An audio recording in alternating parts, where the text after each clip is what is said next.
Bible ముందు పెట్టి. హల్లెలూయా. అలాంటి వారి యొక్క బలిపీఠాలు కూలిపోయి ఉన్నాయి. అలాంటి వారి బలిపీఠాలు శిథిలమైనటువంటి స్థితిలో ఉంది.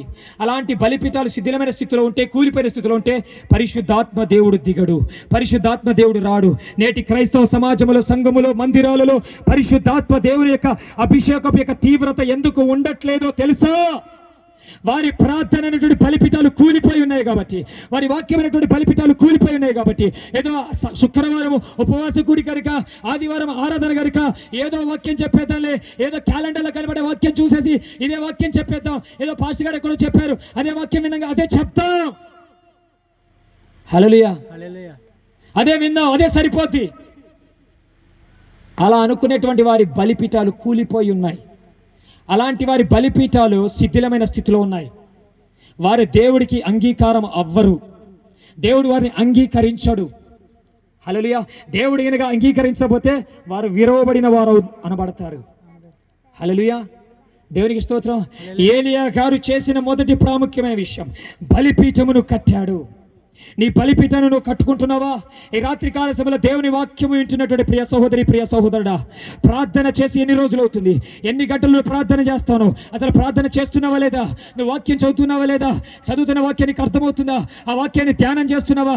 ఆ వాక్యంలో సారాన్ని అనుభవిస్తున్నావా? ఆ వాక్యానుసారంగా నీ జీవితంలో క్రియ చేస్తున్నావా? ఒకవేళ చేయకపోతే నీ బలిపీఠం కూలిపోయిందని అర్థం. మీ బలిపీఠాలు మరలా కట్టబడునుగాక, ప్రార్థనా బలిపీఠాలు కట్టబడునుగాక, వాక్యమైనటువంటి బలిపీఠాలు కట్టబడునుగాక. నా దేవుడికి మీరు అంగీకారముగా ఉందురుగాక. రెండవ విషయాన్ని మనం చూద్దాం ప్రియులారా. ఆ 31వ వచనములో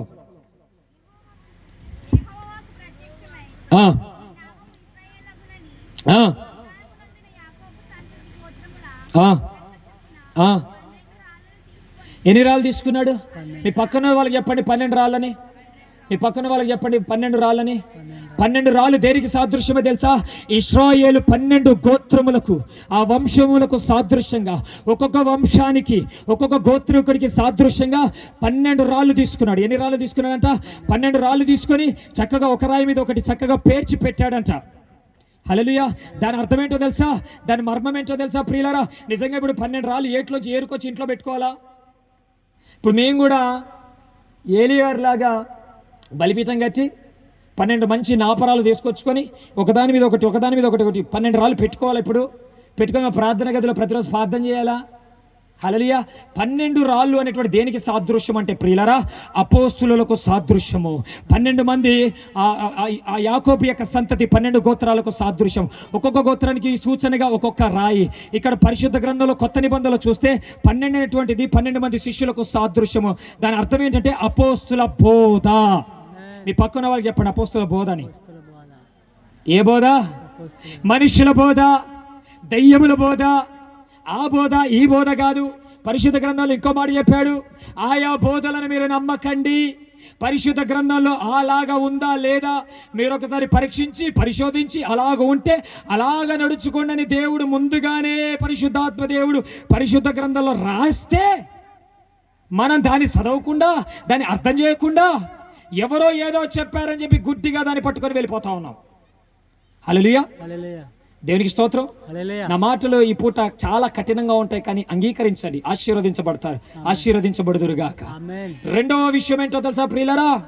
అపోస్తుల బోధ చొప్పున మీరు అపోస్తులు వేసినటువంటి పునాదుల మీద, అపోస్తులు ప్రవక్తులు వేసిన పునాదుల మీద మీరు కట్టబడాలి. ఆ పునాదుల మీద కట్టబడాలి. మరొక పునాది మీరు వేయకూడదు. ఏ పునాది వేయకూడదంట?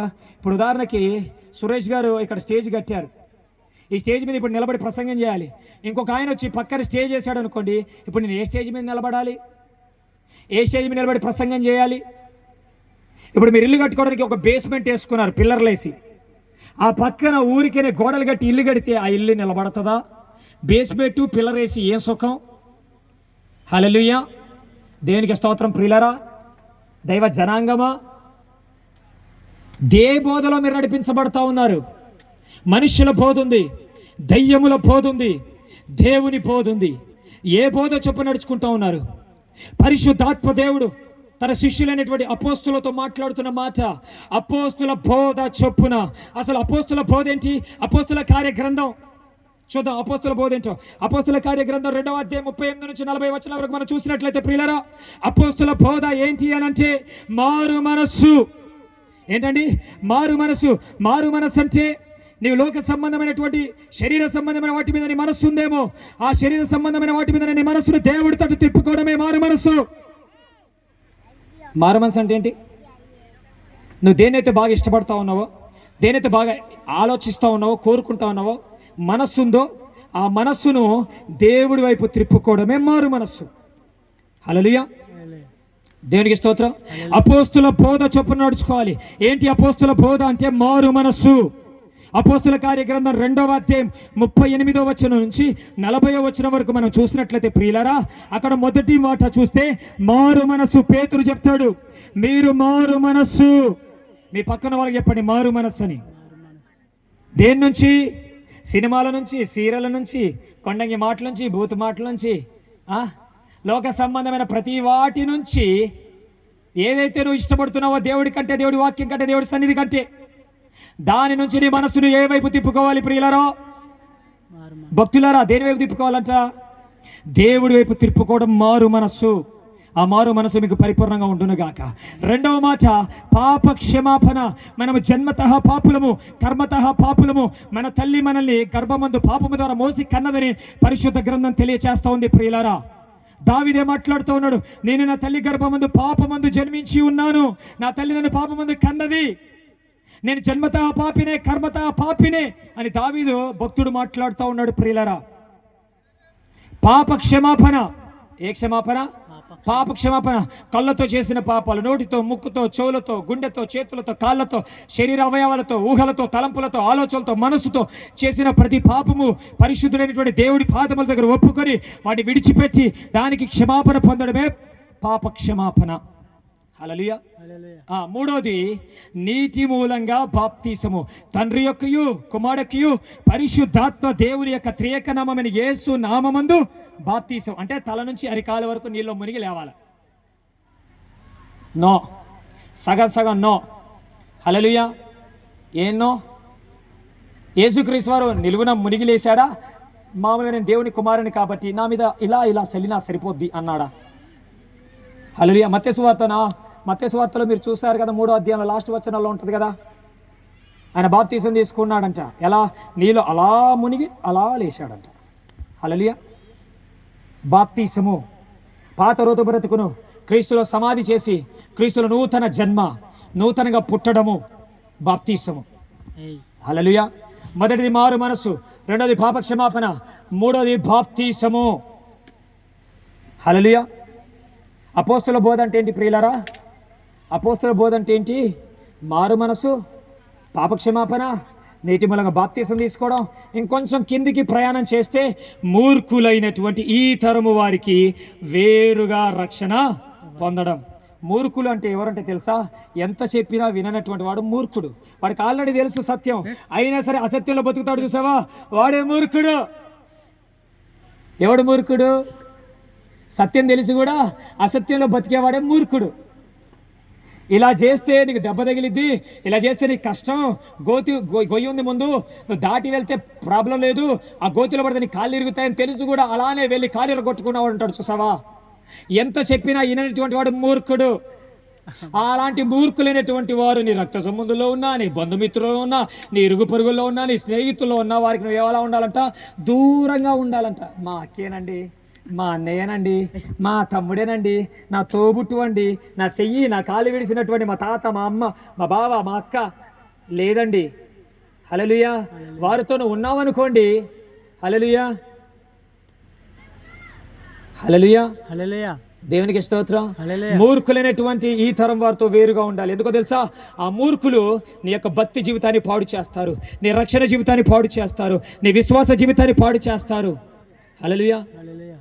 అందుకే కదండి నేటి క్రైస్తవ సమాజంలో, సంఘములో అనేకమైనటువంటి సందేహాలు, అనేకమైనటువంటి సంశయాలు. హల్లెలూయా. దేవునికి స్తోత్రం. నేను చెప్పే మాటలు మీకు అర్థమవుతున్నాయి ఏమన్నా? అపోస్తుల బోధ ఏంటంటే మారు మనసు, పాపక్షమాపణ, నీటి మూలంగా బాప్తీసం తీసుకోవడం, మూర్ఖులైన ఈ తరం వారికి వేరే రక్షణ పొందుకోవడం. ఇంకొంచెం కిందికి ప్రయాణం చేస్తే చూడండి, ఇంకొంచెం కిందికి ప్రయాణం చేస్తే అపోస్తుల బోధ, సహవాసము. సహవాసం ఎవరితో? మన సహవాసం తాగుబోతులతో, తిరుగుబోతులతో, వ్యభిచారులతో, లోకస్తులైన మనుషులతో కాదు మన సహవాసం. ఎవరితో మన సహవాసం? మొదటి యోహాను పత్రికలో ఆయన చెప్పినట్లుగా వాక్యంలో మన సహవాసం అంతా తండ్రి అయినటువంటి దేవునితో, ప్రభువైన యేసుక్రీస్తు వారితో, పరిశుద్ధాత్మ దేవునితో, ఆయన ఎన్నుకున్న ఏర్పాటు చేసుకున్న ప్రవక్తలతో, అపోస్తులతో, సంఘముతో, సమాజముతో నీ సహవాసం ఉండాలంట. నీ సహవాసం గనుక లోకస్తులతో, నీ సహవాసం గనుక నీ విశ్వాసాన్ని చెరిపేవారితో నువ్వు చేస్తే నువ్వు విశ్వాసంలో జారిపోతావు, పడిపోయేటువంటి అవకాశం ఉంది. హల్లెలూయా.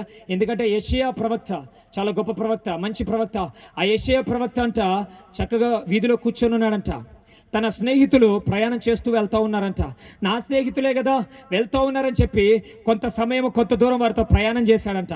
వారు కాని మాటలు, చెడ్డ మాటలు మాట్లాడుతూ ఉన్నారంట. ఆటోమేటిక్గా యెషయా ప్రవక్త కూడా ఆయన నోటికి ఆ కాని మాటలు, చెడ్డ మాటలు వచ్చేసాయంట. కొంత సమయం తర్వాత పరిశుద్ధాత్మ దేవుడు లోపల నుంచి గద్దిస్తూ ఉన్నాడంట. ఇవి నువ్వు మాట్లాడకూడనటువంటి మాటలు, ఇవి నువ్వు వచించకూడనటువంటి మాటలు, ఇవి నువ్వు మాట్లాడకూడదు, ఇది తగదు అని మాట్లాడినప్పుడు పరిశుద్ధాత్మ దేవుడు లోపల నుంచి ఒక్కసారిగా ఉన్న పాటను ఉన్నట్టుగా, అయ్యో ఈ మాటలు నేను మాట్లాడకూడదే, ఈ కాని మాటలు నోటికి వచ్చాయే, అయ్యో దేవా నన్ను క్షమించు అని ప్రార్థన చేసినటువంటి సందర్భం అక్కడ పరిశుద్ధ గ్రంథంలో మనం చూస్తాం.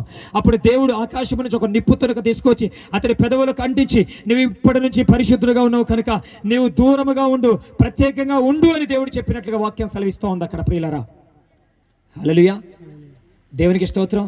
నా మాటలు మీకు అర్థమవుతున్నాయా? అపోస్తుల బోధ, మారు మనసు, పాపక్షమాపణ, నీటి మూలంగా బాప్తీసము, మూర్ఖులైన ఈ తరం వారికి వేరే రక్షణ పొందుకోవడము, మీ రక్షణ జీవితాన్ని, మీ భక్తి జీవితాన్ని, పరిశుద్ధ జీవితాన్ని కాపాడుకోవడము, అపోస్తుల బోధ చొప్పున నడుచుకోవడము, సహవాసము తండ్రి అయిన దేవునితో, ప్రభువైన యేసుక్రీస్తు వారితో, పరిశుద్ధాత్మ దేవునితో, ప్రవక్తలతో, అపోస్తులతో, సంఘముతో, సమాజముతో నీ సహవాసం.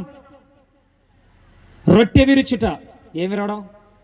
ఆయన బల్లలో పాలు పంపులు పొందుకోవడం, ఆయన రక్త మాంసాలు పాలు పంపులు పొందుకోవడం, సంవత్సరానికి ఒక మారు, న్యూ ఇయర్కి ఒక మారు, గుడ్ ఫ్రైడేకి ఒక మారు, డిసెంబర్ 31 రోజే ఒక మారు కాదు. హల్లెలూయా. సమయం ఉన్నప్పుడల్లా వారి ఇంటింట కూడుకొని రొట్టె విరుచుట మానకుండా దాన్ని ఆచరిస్తూ ఉన్నారంట, ఎడతెగగా చేస్తూ ఉన్నారంట.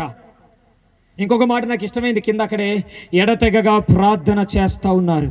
ఒక భక్తుడు దినమునకు 3 మారు ప్రార్థన చేస్తూ ఉన్నాడు, ఒక ఆయన 7 సార్లు ప్రార్థన చేస్తూ ఉన్నాడు, ఇంకొక ఆయన ఒక స్టెప్ ముందుకేసి ఏం చెప్తున్నాడంటే, సమయమందును అసమయమందును దేవుడికి నువ్వు ప్రార్థన చేసువాడుగా ఉండాలి. హల్లెలూయా, దేవునికి స్తోత్రం. నా మాటలు మీకు అర్థమవుతున్నాయా ప్రియులారా? అపోస్తుల బోధ 12 రాళ్ళు దేనికి సాదృశ్యం అంటే అపోస్తుల బోధకు సాదృశ్యము.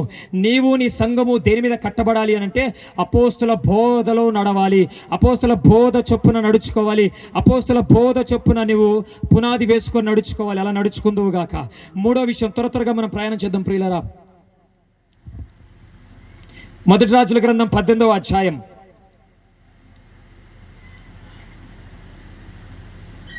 32వ వచనంలో లాస్ట్ లైన్,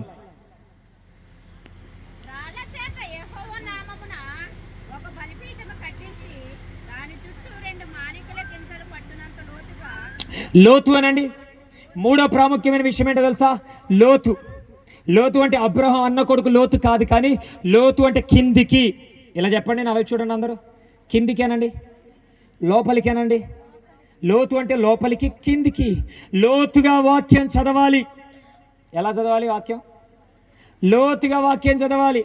అసలు వాక్యంలో నుంచి పరిశుద్ధాత్మ దేవుడు ఏం మాట్లాడబోతున్నాడు, ఏం చెప్పబోతున్నాడని ఒక ఆసక్తి కలిగిన వారే లోతుగా వాక్యాన్ని చదవాలి. లోతైనటువంటి విశ్వాసము, లోతైనటువంటి రక్షణ, లోతైనటువంటి పరిశుద్ధమైనటువంటి జీవితము, లోతైనటువంటి పవిత్రమైనటువంటి జీవితము, లోతుగా దేవుడి యొక్క మనసును తెలుసుకోవడం, లోతుగా దేవుని అర్థం చేసుకోవడం, లోతుగా దేవుని ఆరాధించడం. హల్లెలూయా. 3వ విషయం ఏంటంట? లోతైనటువంటి ప్రార్థన, లోతైనటువంటి వాక్యము. లోతుగా ప్రార్థన చేయాలి, లోతుగా వాక్యాన్ని ధ్యానం చేయాలి. అలా చేయుదురుగాక. 4వ విషయం, మొదటి రాజుల గ్రంథం 18వ అధ్యాయం 33వ వచనం. క్రమము. పక్కన వాళ్ళకి చెప్పండి, క్రమమని. క్రమముగా ప్రార్థన చేయాలి, క్రమముగా వాక్యం చదవాలి, క్రమముగా మందిరానికి రావాలి, క్రమముగా దేవుని సన్నిధానానికి రావాలి, క్రమముగా దేవుని ఆరాధించాలి. అక్రమం చేయకూడదు. హల్లెలూయా. ఏం చేయకూడదు? అక్రమం చేయకూడదు. నీకు నచ్చిన రూల్స్ అండ్ రెగ్యులేషన్స్ ప్రకారం నడుచుకోవద్దు. 9 గంటల కంటే ఖచ్చితంగా 9 గంటలకే జరగాలి ఆరాధన. 10 గంటల కంటే ఖచ్చితంగా 10 గంటలకే ఆరాధన జరగాలి. మందిరం టైం ఇది అంటే ఆ టైం కల్లా వచ్చి కూర్చోవాలా. ఇంకా పాస్టర్ గారు రాలేదు కదండి, పాస్టర్ గారు వచ్చే టైంకి ఆయన మైక్ పట్టుకొని ఆమేన్, లేకపోతే ఆయన వాక్యం చదువుకుందాం, రిఫరెన్స్ తీయండి అని సప్పంగానే నేను ఉరుకొత్తాను ఇంట్లో నుంచి బైబిల్ సర్కులో పెట్టుకొని అన్నట్టు కాదు. పాస్టర్ గారు రాకపోని ఆరాధన క్రమం ఉంది. ఆరాధన క్రమము, ఆ క్రమాన్ని పాటించాలి. దాన్ని అక్రమం చేయకూడదు. హల్లెలూయా. 9 అంటే 9, 10 అంటే 10, 11 అంటే 11. హల్లెలూయా. అర్థమవుతుందని చెప్పేది. అది దాటింది అంటే, అది మిస్ అయిందంటే అది అక్రమమే. అక్రమం చేసేవారికి పరలోక రాజ్యాల ఛాన్స్ లేదు. అక్రమకారులారా నా యొద్ద నుంచి తొలగిపోండి. ఏమన్నాడు దేవుడు? అక్రమకారులారా, ఎవరైతే దేవుడి సమయాన్ని దొంగిలిస్తా ఉన్నారో, దేవుడి సన్నిధిని దొంగిలిస్తా ఉన్నారో, హల్లెలూయా, వారిని ఏమంట? అక్రమకారులంట. వారంట నా యొద్ద నుంచి పోండి అని అంటాడంట దేవుడు. హల్లెలూయా. క్రమముగా, పక్కన వాళ్ళకి చెప్పండి, క్రమముగాని. క్రమంగా ప్రార్థన చేయాలి, క్రమంగా వాక్యం చదవాలి, క్రమంగా దేవుని ఆరాధించాలి, క్రమం తప్పకుండా దేవుడి మందిరానికి రావాలి. ఈ వారం మందిరానికి వస్తే యేసు రక్తమే జయం, మరలా నెక్స్ట్ వారం కనపడరు. పోనీ ఆ పై వారం కనపడతారని భూతద్దులు ఎత్తి చూస్తే కనపడరు. పోనీ ఆ చూస్తే కనపడరు. మొదటి ఆదివారం కనపడతారు. ఎందుకో తెలుసా? మొదటి ఆదివారం కొన్ని సంఘాలలో బల్ల ఇస్తారు, భోజనం పెడతారు. యేసు రక్తమే జయం. హల్లెలూయా. ఏది మానినా, ఎంత కష్టం వచ్చినా, ఎంత పెద్ద ఇంపార్టెంట్ పని ఉన్నా ఆ మొదటి ఆదివారం మాత్రం యేసు రక్తమే జయం, మానరు. హల్లెలూయా. దేనికి స్తోత్రం? ఒక్కసారన్నా పరిశుద్ధాత్మ దేవానికి స్తోత్రాలు, నీకు వందనాలు నాయన, నీ బల్లలో పాలు పంపులు పొందుకుంటున్నానైనా. ఈ 4 వారాలు చేసిన పాపాలు శాపాలన్నీ ఈ బల్ల తీసుకుంటారు, కొట్టివే ప్రభువా. మరలా 4 వారాల తర్వాత కనపడతా ప్రభువా. హల్లెలూయా. దేనికి స్తోత్రం. అర్థమవుతుందా? క్రమముగా బల్లలో చెయ్యి వేయుట, క్రమముగా దేవుణ్ణి ఆరాధించుట, క్రమముగా పాటలు పాడుట, క్రమముగా ప్రార్థించుట, క్రమముగా దేవుని యొక్క దర్శనపు యొక్క నెరవేర్పులోకి ప్రయాణము చేయుట. హల్లెలూయా. దేవునికి స్తోత్రం. మరొక విషయాన్ని చూద్దాం ప్రియులారా. 5వ వచనం, 5వ విషయం, మొదటి రాజుల గ్రంథం 18వ అధ్యాయం 33వ వచనం. ఎద్దు. 5వ వచనం, 5వ విషయం ఏంటండి? ఎద్దు. ఎన్ని చెప్పుకున్నాం ఇప్పటి వరకు మనం? అందరు నా వైపు చూడండి ఒకసారి. మీకు చేతులున్నాయా మీ అందరికీ? ఎన్ని అంశాలు చెప్పుకున్నాం ఇప్పుడు? 4. ఏంటేంటి? మీలోంచి వాయిస్ రావట్లేదు.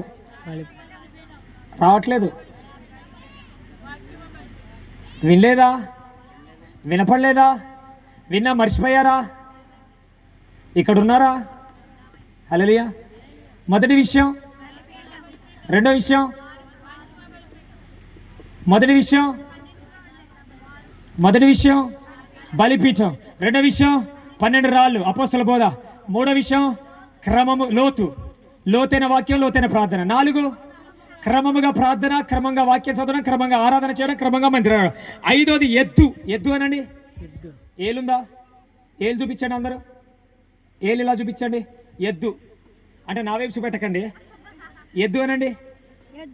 పాస్టర్ గారు మీరు ఎక్కడో హైదరాబాద్ నుంచి ఇక్కడికి వచ్చి మమ్మల్ని ఎద్దు అంటారా? మేము జంతువులం కాదు పాస్టర్ గారండి, మేము మనుషులమే. నేను కూడా మీరు మనుషులే అంటున్నాను, మీరు ఎద్దులు కాదు. కానీ ఎద్దు వంటి స్వభావం మీలో నుంచి తొలగిపోవాలి. ఎద్దు రంకెలేసే స్వభావం ఉంది. ఎద్దుకు పౌరుషం ఎక్కువ, ఎద్దుకు కోపం ఎక్కువ, ఎద్దుకు శరీర సంబంధమైన లోక సంబంధమైన వాటి మీద చూసి మురిసిపోతూ ఉంటుంది. అది దాని బలం చూసి, దాని కండలు చూసుకొని, అంతా దాని కష్టాన్ని చూసుకొని, దాని యొక్క బలము అదంతా చూసుకొని అది మురిసిపోతూ ఉంటుంది. అలాంటి ఎద్దు స్వభావం అనేటువంటిది విరిగిపోవాలి, ముక్కలైపోవాలి. అంటే ఈర్ష్య అనేటువంటిది, అసూయ అనేటువంటిది, ద్వేషం అనేటువంటిది, కలహం అనేటువంటిది, కోపం అనేటువంటిది, ద్వేషం అనేటువంటిది, లోక సంబంధమైన, శరీర సంబంధమైన, భూ సంబంధమైన, పాతాళ సంబంధమైనటువంటి క్రియలన్నీ నీలో నుంచి ముక్కలైపోవాలి. హల్లెలూయా. దేవుని స్తోత్రం. నేను చెప్పే మాటలు మీకు అర్థమవుతున్నాయా? ఎద్దు ముక్కలవ్వాలి. ఎద్దు లాంటి స్వభావం ఏదైనా ఉంటే, ఎద్దు లాంటి ప్రవర్తన ఏదైనా ఉంటే, ఎద్దు లాంటి క్రియలు కార్యాలు ఏదైనా నీ జీవితంలో జరుగుతున్నాయంటే వాటన్నిటి విరక్కొట్టాలి. నీ ముందు ఎవరైనా ఎదిగిపోతూ ఉంటే, నీ ముందు ఎవరైనా బ్లెస్ అవుతూ ఉంటే వారిని చూసి ఈర్ష్యపడద్దు, వారిని చూసి అసూయపడద్దు, వారికి దేవుడి యొక్క కృప ఉంది. దేవుడు వారిని కృపతో నింపుతూ ఉన్నాడు. దేవుడి యొక్క చూపు అతడి మీద ఉంది. దేవుడు అతని యొక్క ప్రయాసాన్ని గుర్తిస్తూ ఉన్నాడు. అతని విశ్వాసాన్ని బట్టి, అతని ఆత్మీయతని బట్టి, అతని పరిశుద్ధతని బట్టి, అతని నడిపింపుని బట్టి దేవుడు అతన్ని ఆశీర్వదిస్తూ ఉన్నాడు. అతని గొప్ప చేస్తూ ఉన్నాడు. అతని గొప్ప స్థితిలో ఉంచుతున్నాడని దేవుని గణపరచు, దేవుని మహిమపరచు. హల్లెలూయా. దేవునికి స్తోత్రం. నేను చెప్పే మాటలు మీకు అర్థమవుతా ఉన్నాయా? ఎద్దు అనేటువంటి శుభము నీలో ఉండకూడదు. ఎద్దు అనే శుభము నీలో నుంచి మొక్కలైపోవాలి, విరిగిపోవాలి. ఎప్పుడైతే నువ్వు విరుగుతావో ఆశీర్వదించబడతావు.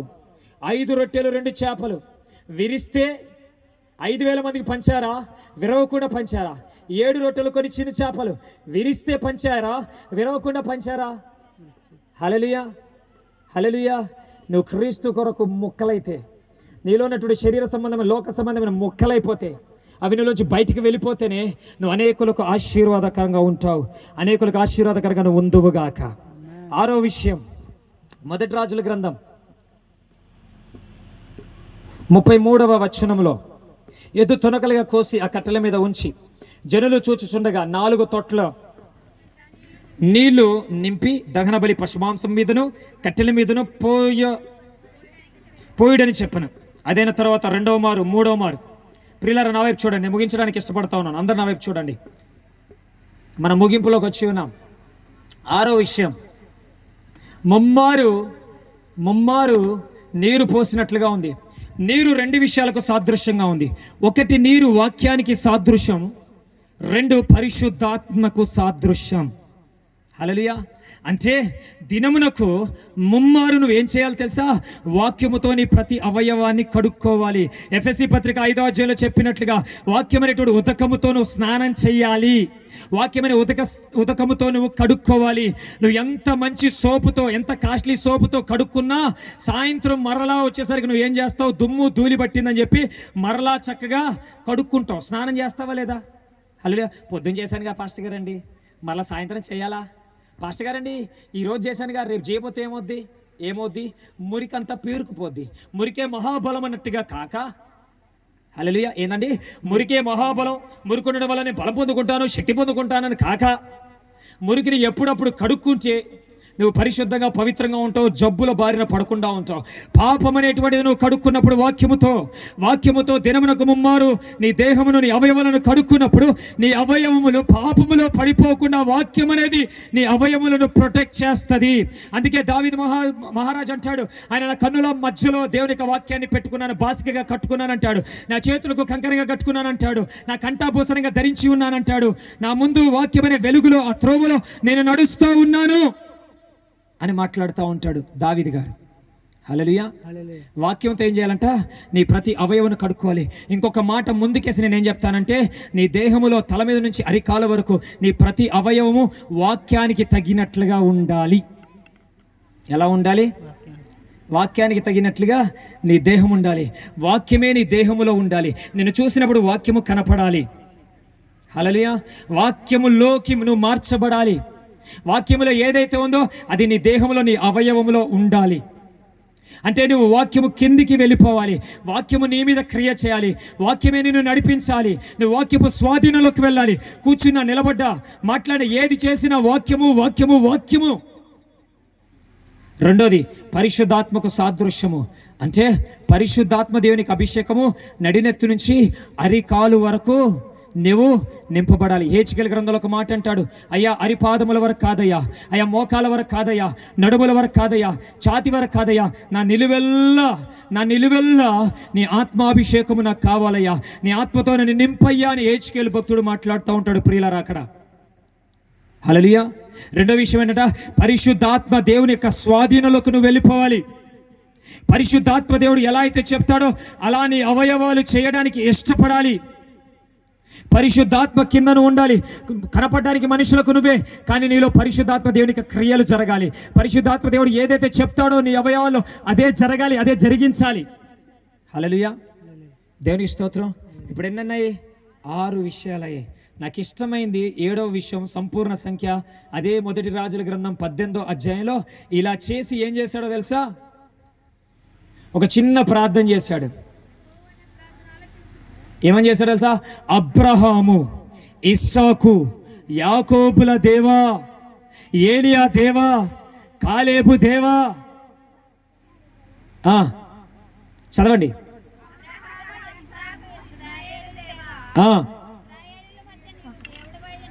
ఇశ్రాయేలు ప్రజల మధ్యలో నీవే దేవుడివై ఉన్నావని, నేను నీ ప్రవక్తనై, నీ సేవకునై, నీ దాసునై ఉన్నానని, ఈ కార్యములన్నీ నీ మాట చొప్పున, నీ ఆజ్ఞ చొప్పున, నీ కృప చొప్పున, నీ సహాయము చొప్పున చేసితివనియు కనపరచము అని ఒక చిన్న ప్రార్థన. అదేంటో తెలుసా? తగ్గింపుతో కూడిన ప్రార్థన. తాను తగ్గించుకొని దేవుణ్ణి హెచ్చిస్తూ ఉన్నాడు. ఈ స్వస్థత జరిగింది, ఈ రోగం పోయింది, ఈ వ్యాధి పోయింది, బలమైనటువంటి కార్యాలు జరిగాయి. నేను నేను నేను అనుకుంటారు. నేను అనే స్వభావం ఉండకూడదు. ఇదంతా దేవుడి వల్ల జరిగింది, దేవుడే చేశాడు, దేవుడి వల్లే సాధ్యము అని చెప్పగలగాలి. దేవుని హెచ్చించాలి, దేవుడికి ఘనత వచ్చేలాగా చూడాలి, దేవుడికి ఘనత వచ్చే ఒక ప్రార్థన చేయాలి. తగ్గింపుతో కూడిన ప్రార్థన. మన వాళ్ళు ప్రార్థన తగ్గించడం మందిరం తగ్గిస్తారు. ప్రార్థనలో తగ్గింపు ఉండాలంటే ప్రార్థన 2 గంటలు చేయమంటూ గంటే చేస్తారు. తగ్గింపు అంటే ఎక్కడ? ప్రార్థన చేసే విషయంలో తగ్గింపు, మందిరంకి వచ్చే విషయంలో తగ్గింపు. ప్రార్థనలో తగ్గింపు ఉండదు. మీలాగా 2 అక్కలంట మందిరంకి వెళ్ళారంట ప్రార్థన చేయడానికి. అందులో ఒక అక్క ప్రార్థన బాగా చేస్తూ ఉందంట. కొద్దిసేపటికి ఇంకొక అక్క ప్రార్థన చేస్తూ ఉంది. ఏమని ప్రార్థన చేస్తూ ఉంది తెలుసా? అయ్యా నేను దుమ్మునయ్యా, నేను ధూళినయ్యా, చెప్పులు నలుసునయ్యా, కాలు ముళ్ళయ్యా, రాయయ్యా, పేడలో పురుగయ్యా అని ప్రార్థన చేస్తూ ఉంటే పక్కన ఉన్న అక్క ఉండక ఏం చేసింది తెలుసా? అవును ప్రభా, నిజంగా ఆమె అదే అందంట. హల్లెలూయా. అప్పుడు ఏమైందో తెలుసా? ప్రార్థన చేసి అక్క కళ్ళు తెరిచి వచ్చి ఆమె జుట్టు పట్టుకొని గుంజు కొడతా ఉందంట. ఎందుకో? మాటలో తగ్గింపు ఉంది, జీవితంలో తగ్గింపు లేదు. ప్రార్థనలో తగ్గింపు ఉంది, జీవితంలో తగ్గింపు లేదు. నీ జీవితంలో తగ్గింపు, నీ ప్రార్థనలో కూడా తగ్గింపైనటువంటి ప్రార్థన. దేవుడికి మాత్రం ఘనత, దేవుడికి మాత్రం హెచ్చింపు వచ్చేలాగా ప్రార్థన చేయాలి. ఏమని ప్రార్థన చేశాడో తెలుసా ఏలియా? అబ్రహాము, ఇస్సాకు, యాకోబుల దేవుడా, ఇజ్రాయేలు దేవుడా, కాలేబుల దేవుడా, నీవు నా ప్రార్థన వింటున్నావు, నా మనవులు వింటున్నావని ఈ సమయమందు ఇక్కడ ప్రజలు గుర్తెరుగునట్లుగా వీరి మధ్యలో ఈ కార్యమును చేస్తున్నందుకు వందనాలు, చేయబోతున్నందుకు వందనాలు, వీరు హృదయాలను తిప్పుతున్నందుకు వందనాలు, నీకు మహిమ, నీకు ఘనత తెచ్చుకుంటున్నందుకు వందనాలు, నన్ను ఒక పాత్రగా, నన్ను ఒక సాధనంగా మీరు వాడుకుంటున్నందుకు వందనాలని చెప్పి దేవుని హెచ్చిస్తూ, దేవుని గణపరుస్తూ ఒక తగ్గింపుతో కూడినటువంటి ప్రార్థన, దేవుడికి మహిమ వచ్చే విధంగా ప్రార్థన చేశాడు. ఆకాశము తెరబడి పరిశుద్ధాత్మ దేవుని యొక్క అగ్ని అభిషేకము బహుబలముగా దిగి వచ్చి కందకములటువంటి నీటిని, కట్టెలను, ఆ మధ్యలో ఉన్నటువంటి మాంసం అంతా బుగ్గి చేసింది. చప్పట్లు కొడతారా? హల్లెలూయా. నేడు మీ సంఘములో, మీ సమాజంలో, మీ గృహంలో, మీరు కూర్చున్న చోట, మీరు నిలబడిన చోట, మీరు నడుచున్న చోట పరిశుద్ధాత్మ దేవునికి అగ్ని అభిషేకం కురవాలి అంటే ఏలియా గారు చేసినట్లు 7 ప్రాముఖ్యమైన విషయాలు అనుదిన జీవితంలో నువ్వు చేయగలిగినట్లయితే ఈ ప్రాంతాన్ని దేవునికి స్వాధీనపరుస్తాడు. ఈ ప్రాంతంలో గొప్ప పరిచర్యను దేవుడికి ఇవ్వబోతా ఉన్నాడు.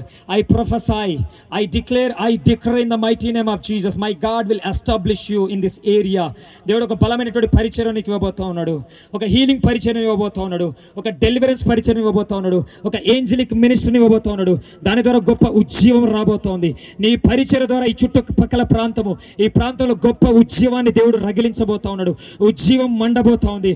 అది ఈ సంవత్సరం ముగియక మునిపే ఒక సూచన దేవుడు నీకు చూపించబోతా ఉన్నాడు. నీ పరిచర్య విషయంలో, నీ పరిచర్య ద్వారా అనేక సంఘాలు ఉజ్జీవములకు రాబోతున్నాయి, అనేక మంది సేవకులు ఉజ్జీవంప చేయబడతా ఉన్నారు, అనేక కుటుంబాలలో ఉజ్జీవం లేని కుటుంబాలలో ఉజ్జీవం రగలబోతోంది.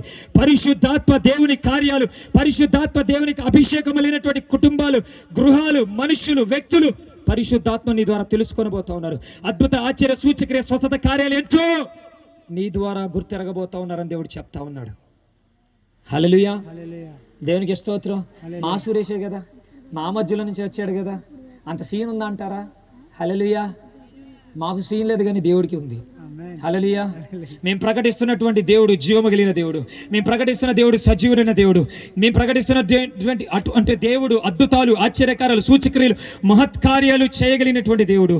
మేము ప్రకటిస్తున్న దేవుడు నిన్న నేడు ఏకరీతిగా ఉన్న దేవుడు. హల్లెలూయా. ఆ దేవుడిని మేము ప్రకటిస్తూ ఉన్నాం, ఆ దేవుడి పక్షాన మేము నిలబడతా ఉన్నాం. ఖచ్చితంగా దేవుడు అట్టి క్రియ, అట్టి కార్యము ఈ కుమారుడి జీవితంలో జరిగిస్తాడు. ఇక్కడ జరిగించునుగాక. అనేక బంధకాలు తెగిపోబోతా ఉన్నాయి. What I'm seeing in spiritual realm, lot of curses. The people of Kavitam is in the serious కర్సెస్లో ఉన్నట్టుగా నేను చూస్తూ ఉన్నాను, బంధకాల్లో ఉన్నట్టుగా.